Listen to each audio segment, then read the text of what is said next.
Hello again, algebra students. Today we're going to wrap up our unit by just going through and reviewing some fun facts about simplifying radicals.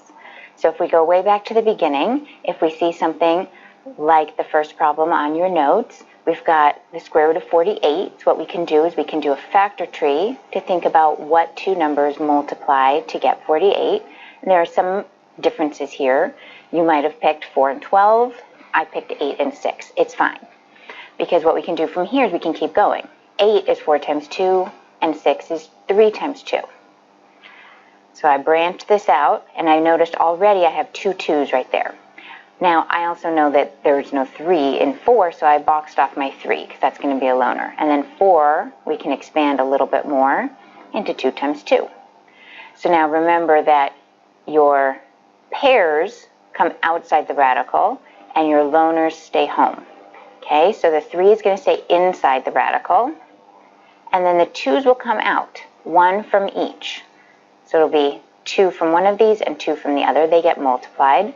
So our final answer is 4 times the square root of 3. All right, next up we have a similar problem, but this time we have something outside the radical. So we're going to start off the same way. We're going to do a factor tree. So for starters, 63 is 9 times 7. And I know that there are no 7's in 9, so we can stop there with 7 and box that. And then 9 is 3 times 3, which is a perfect square, so we can circle the 3's. Now the 3 is going to come out, but don't forget there's also the 2. So that's why I've drawn this arrow down. And then the 7 is going to stay inside because it's all by itself. So we have 2 times 3 on the outside, so we've got a final answer of 6 root 7.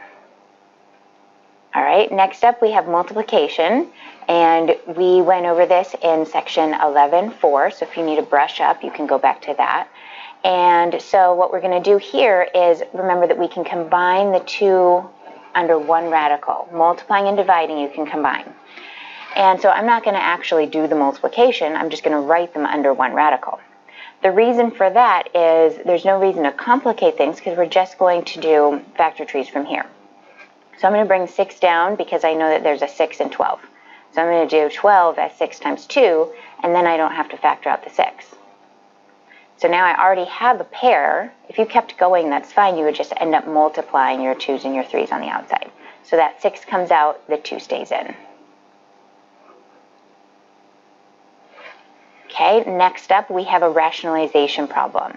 Okay, so when I say rationalize, that means get rid of any radicals from the denominators because we can't leave radicals in the denominator. So the way that we are going to do this is we're going to multiply the numerator and denominator by that radical 7. Okay, when we do that, root 7 times root 7 is just going to be 7. So in the denominator, we end up with 7.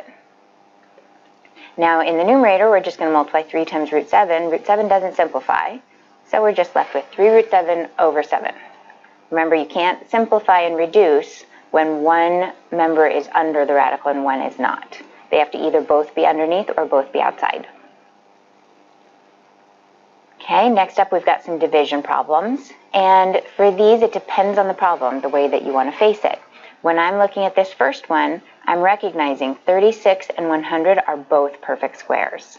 Because of that, I want to split my radical. Just like on the third problem, how we multiplied them together under one radical, you can go backwards or forwards. On this division problem, I'm going to split it. So I'm going to start by rewriting as root 36 over root 100.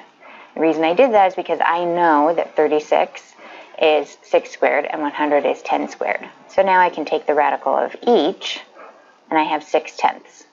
Well, we have to keep going because that's not a simple fraction. So we can divide both the top and the bottom by 2 and end up with 3/5. Now the next problem is a little bit different. So on this one, 3 and 7 are not perfect squares. So we're going to have to tackle this a slightly different way. So we can start out by splitting it. Root 3 over root 7, we can't simplify it at all, right? They don't divide into each other.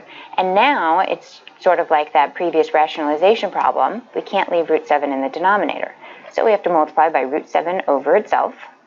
in the denominator, root 7 times root 7 is just 7, and in the numerator, root 3 times root 7 can combine underneath to get root 21 over plain old 7.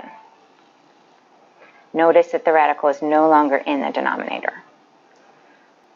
Okay, so then we get into addition and subtraction. When we're adding or subtracting radicals, we can do that as long as they are called like radicals.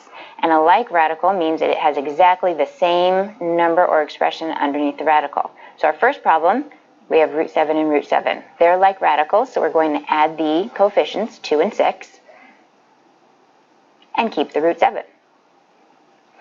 So we end up with 8 root 7. Now our next problem, we have root 10 and root 40. Those are not like radicals. So what we have to do is we have to simplify first, meaning, let's start with the factor tree. Well, 40 is 4 times 10, so we can rewrite, we're recognizing that 4 is a perfect square, 2 squared, so we're going to pull the 2 out. So we'll have 2 root 10 from the beginning, I just pulled that down, minus, and then it's brought down to 7 times 2 root 10. All right, so we've got 2 root 10 minus 14 root 10. So now we can do what we did over here. I'm going to subtract 2 minus 14 to get negative 12 and keep the root 10.